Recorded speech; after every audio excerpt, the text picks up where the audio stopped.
Hey there, my Pre-Calc folk. We're going to do this part as a warm-up tomorrow and a review. So I'm going to skip ahead to page 7 of your notes. We are going to be talking about circles today. There's no easy way around it. Okay. So one thing I want you guys to think about, I'm not going to get too deep into this, but circles are actually derived from the distance formula. You remember this? Distance is x2 minus x1 squared plus y2 minus y1 squared, right? And a circle is all the points equidistant from the radius. So now if I square both sides, I will get the actual equation for a circle. So this is all from the distance formula, actually. I won't get too much into detail. I just think it's interesting. Someone else out there in the world might think it's also interesting. Now let's get our major circle formulas out of the way. The basic circle would be one that starts at 0. So that'd be x squared plus y squared equals your radius squared. Okay? Now some of you are wondering, but what if my center point isn't at 0, 0? Like what if it's over here? Then what do I do? Well, my little Padawan, then I would do x minus h squared, because we're shifting it to the right h, so it's minus, plus y minus k, because we'd be shifting it up k, and that will still equal r squared. That's our formula for a standard form of a circle. But what's the area of a circle? Well, that's good old area is pi r squared, because they're square units, so it's square area. My circumference is 2 pi r, or pi times diameter. Right? Anything too new, scary? I don't think yet. What is my length of a circular arc in degrees? Well, the length of an arc is equal to your angle times circumference all over 360. Now, circumferences, I'm going to give you a few. 2 pi r, correct? So another formula I could use is theta, your angle, times pi r over 180, right? All three of these are the exact same formula, just written a little bit differently. This is something that's done a lot, so pick one that works for you. Now, how do I find the area of a sector? A sector is a pizza-looking thing. Right?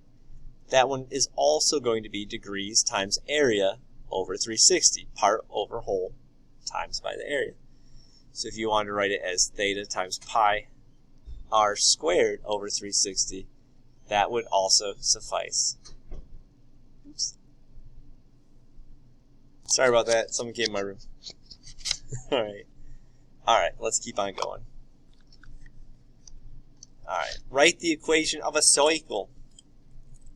Alright, so we know the basic equation is x minus h squared plus y minus k squared equals r squared. So now all we do is have to plug in our points. So our center point is hk, our radius is r. So I do x minus 5 squared plus y minus negative 2, so plus 2 squared equals our r is 6, so 6 squared, or 36. There we go. That easy. Okay. Let's do another example. Write the equation of a circle with radius 5 and center located on the x-axis where x is equal to negative 3. Alright, so our circle, if you want to think about it, is going to be on the x-axis, but x is negative 3, so it's going to be right here with a radius of 5. So my center point on this beast would be negative 3, 0. And I have a radius. So I have an h, I have a k, and I have an r. Is that everything I need? You bet. So I'm going to do x minus negative 3, so x plus 3 squared, plus y minus 0, so I can just leave it as y, I didn't need parentheses, squared, equals 5 squared, my r squared. We know 5 squared is just 25. There we go. You guys want to try another one? All right, let's do it.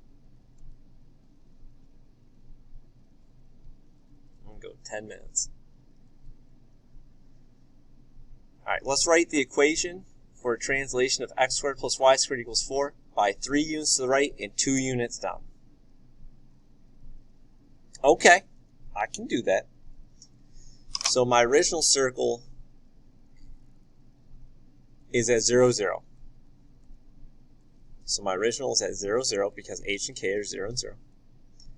And its radius would be square root of 4, which is 2. So all these points are going to be 2 away from the center. That's my original. Now my new circle, I'm going to go 3 to the right and 2 down.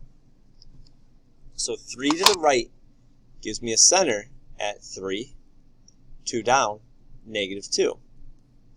So 1, 2, 3, negative 2. That's my new center. Now my radius isn't going to change. The radius is still going to be 2. I just moved it. I didn't change its size. So I'm going to go 2 away from it in every direction. Nailed it. Beautiful.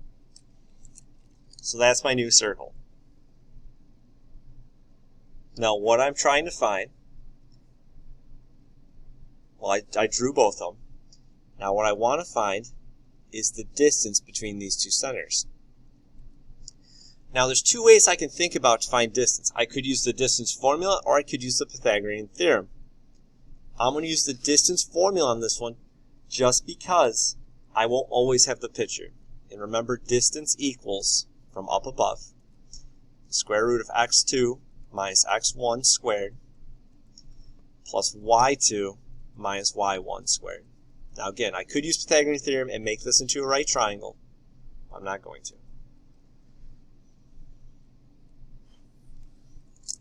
So for this one, I'm going to take my new point and plug it in for x and y2.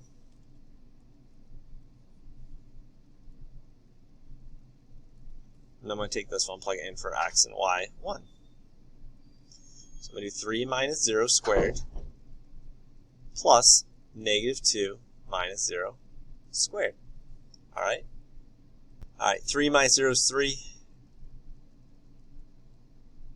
Negative 2 squared. So I am getting square root of 13. And that doesn't break down, and that's going to be my answer. Square root of 13 is my distance between the two centers. Okay? Okay. Alright, y'all, I'm going to do one more example. Okay? Let's do example 4a. Write the equation of a circle that passes through the point 6, 4 and has a center at 2, 1. So my center is my HK.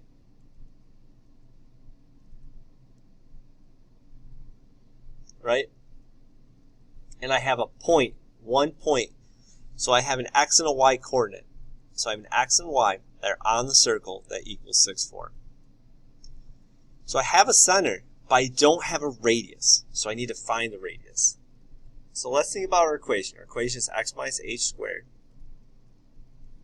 plus y minus k squared equals r squared. Now I have a center, so I'm going to plug that in. I'm going to plug in my 2, and I'm going to plug in my 1. I also have an x and a y. So I'm going to plug in my x, I'm going to plug in a y.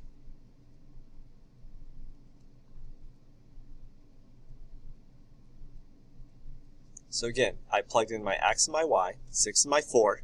I plugged in my h and my k, my 2 and my 1. So from here I get 6 minus 2 is 4. 4 squared plus 4 minus 1 is 3 squared equals r squared. 25 equals r squared. Square root both sides, and I get 5 as my radius. So now I have my radius and I have my HK, and that is enough for my equation. So I'm going to do x minus my 2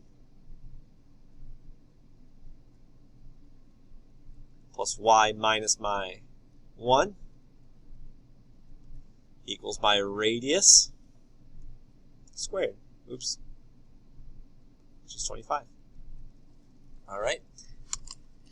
Alright, that's where we'll end it. We'll finish the rest in class. Enjoy.